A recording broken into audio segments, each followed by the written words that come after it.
Hi guys, welcome. Danny here from the Magic Junk Drawer, and we've got another volume here of stories from the A&P Vault.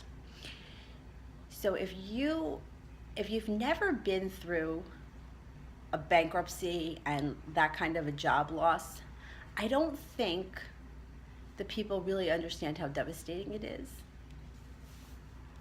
I'm going to sound dramatic here, but the best way I could describe it, like my mom died of cancer. And that's what A&P going out of business was like reliving. Like, in other words, when we would take my mom to the doctor, it's like one day it was good, one day it was bad, one day there was hope, the next day there was none. It was the same thing going through this bankruptcy with A&P. Like the first day the news broke, it was like, oh, don't worry about it. Albertsons is coming in and buying everybody, and nothing is going to happen. The name outside is going to change, and that's it.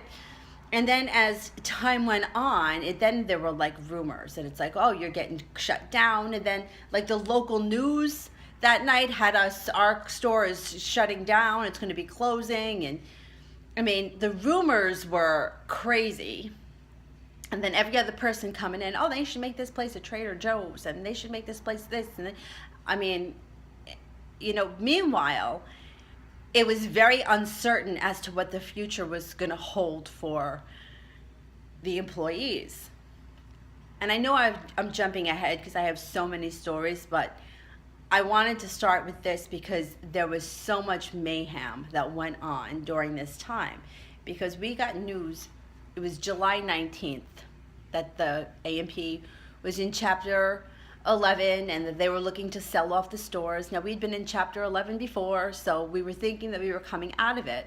But then there was like one guy that we worked with had worked for another food company, and he said that he knew that some stores were sold and other stores weren't, and he didn't really have any answers, but you knew that there was something going on, and it was just very unsettling. It's like not knowing if you're moving forward. It's kind of hanging in limbo. And all of the rumors, this person's next door neighbor works for corporate and they saw the plans for Acme and Acme's coming in. And then the next day it would be, oh, you have to be on your best behavior because we could have undercover people coming in and looking at the store. And then we had the vendors coming in saying all this shit. And none of it was true, and then some of it was true. I mean, you just didn't know if you had a leg to stand on.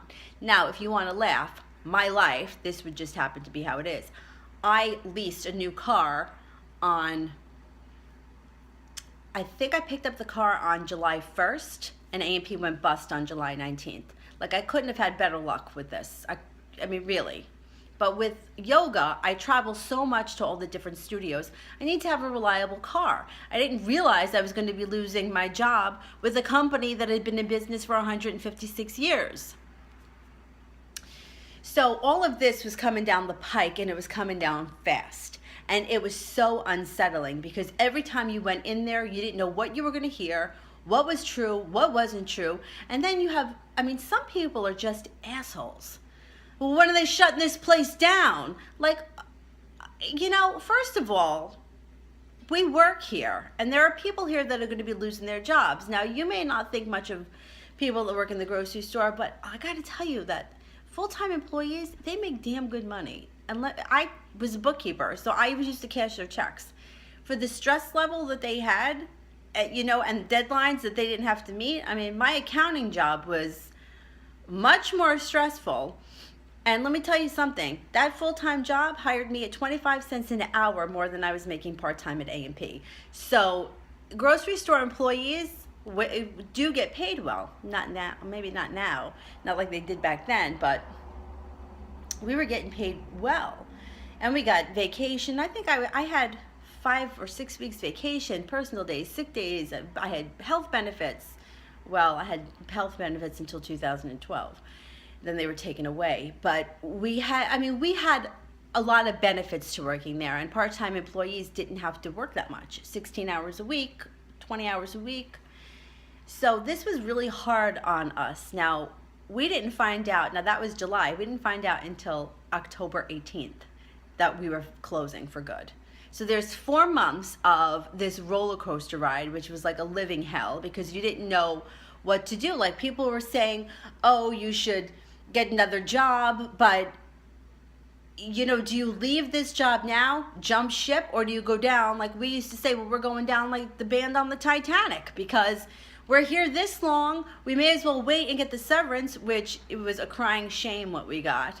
After all the years that I worked there, I can't even tell you that I didn't get $500 severance. It was disgusting, but whatever.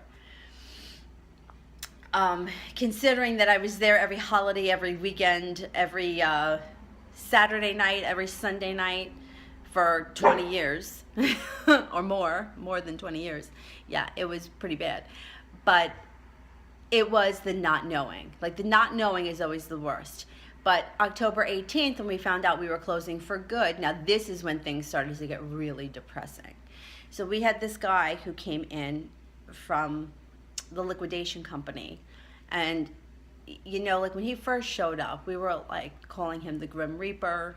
We were like, we had all these names for him, but he was just doing his job. And as it turned out, he was really one of the sweetest men that we ever knew, and we absolutely loved him. Working with him made it so much easier.